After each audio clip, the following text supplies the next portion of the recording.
দাম্পত্য জীবনে সুখী হতে হলে সবর এবং শকর, এই দুইটা মূল মন্ত্রের কোনো বিকল্প পথ খোলা নেই।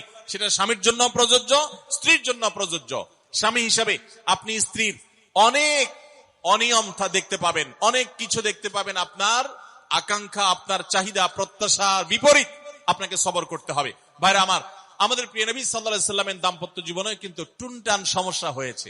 আপনারা মনে করতে পারেন নবী সাল্লাল্লাহু আলাইহি সাল্লামের ঘর, ওনার স্ত্রীগণ সাহাবী, তারা উম্মুল মুমিনিন, আমাদের মা, এত মর্যাদাবান মানুষ, তাদের আবার ঝামেলা হয়েছে।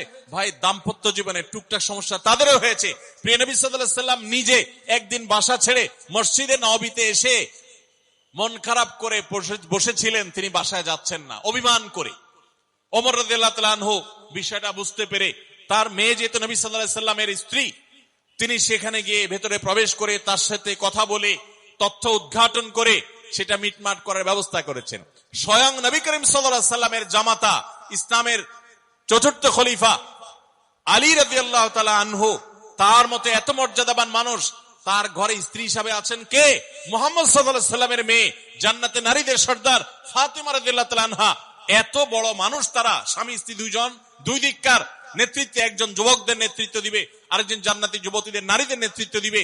এত বড় মর্যাদাবান মানুষ, তাদেরও দাম্পত্য জীবনে কিন্তু টুনটান হয়েছে।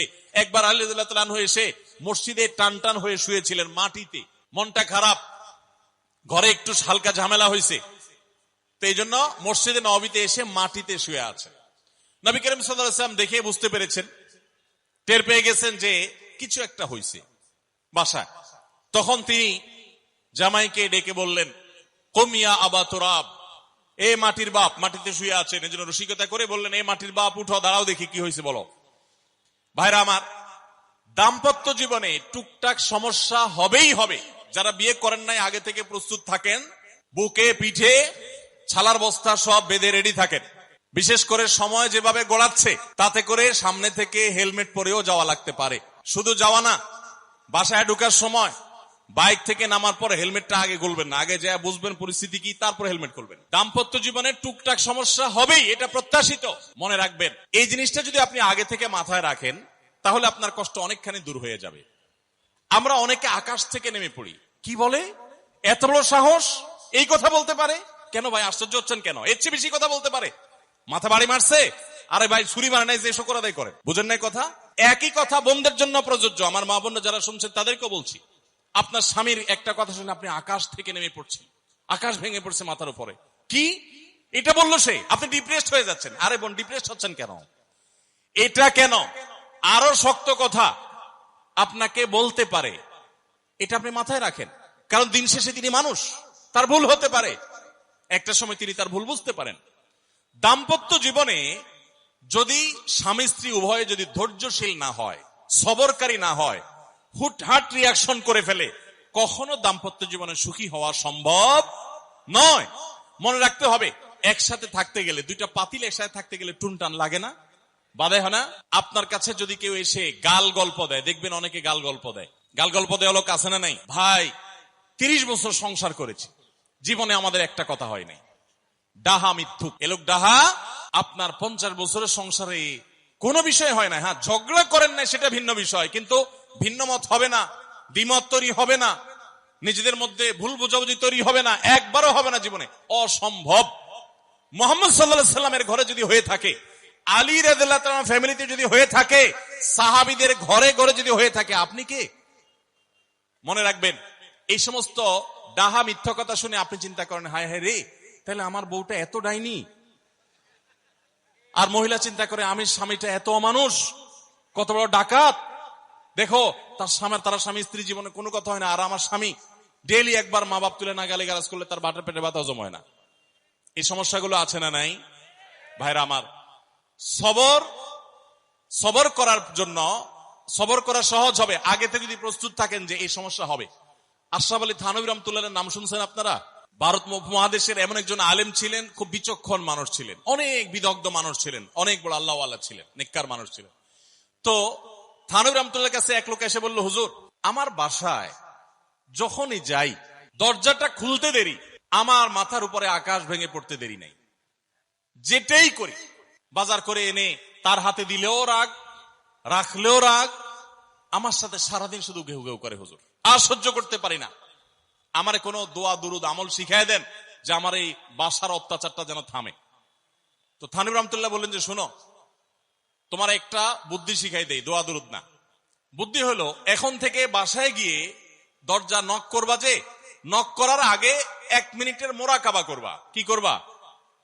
মোরাকাবা বুঝেন? ধ্যান। ধ্যান কি ধ্যান করবা? দরজা যায় থামবা, থেমে চোখ বন্ধ করে মাথাটা নিচু করে চিন্তা করবা, আমার ঘরের ভিতরে একটা কুকুর আছে, আর কুকুর মানুষ দেখলে কি করবে? ঘেউ ঘেউ করবে। অতএব এটাতে আমার রাগ হওয়ার তো কিছু নাই, কুকুর কেন ঘেউ ঘেউ করছে এটা জিজ্ঞেস করার তার এক বোকামি। অতএব এটা আমি মাথায় কিছু নেব না, ইগনোর করব। কুকুর থাকলে কুকুর তো ঘেউ ঘেউ করবেই, এটা চিন্তা করে এরপরে বিসমিল্লাহ পড়ে নক করবা। তো এই বুদ্ধি অনুযায়ী পরের দিন আসছে বাসা, আগে 1 মিনিট মোরাকাবা করছে, এরপরে দরজা নক করছে। যথারীতি দরজা খোলার পরেই শুরু হয়ে গেছে যুদ্ধ, ইউক্রেন রাশিয়া।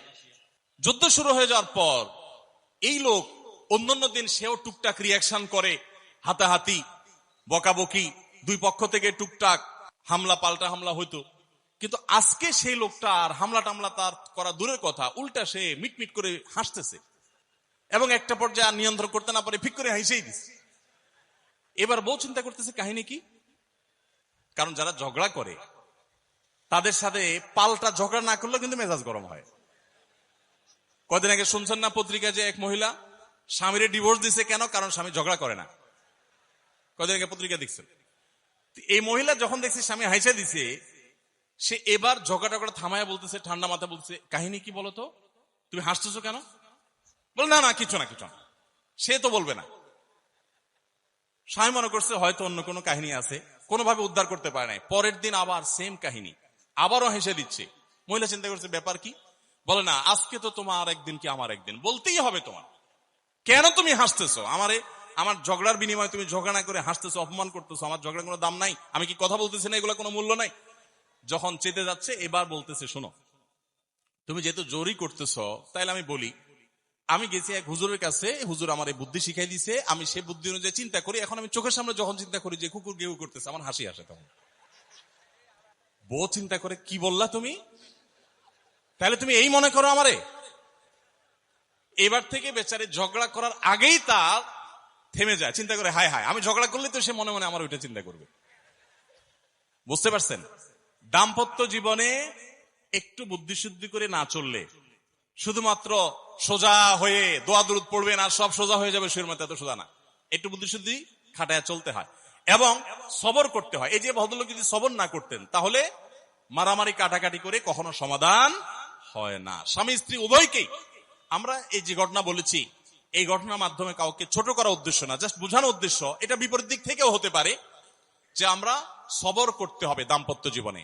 তাহলে আগে থেকে যদি এই ঘটনা বলার উদ্দেশ্য হলো যে এই ভদ্রলোক আগে থেকে যখন অপেক্ষা করছেন যে হ্যাঁ অনাকাঙ্ক্ষিত কিছু হতেই পারে, তখন এটার জন্য প্রস্তুত থাকার কারণে আর তার ঝামেলা বাড়ে নাই, বরং কমছে।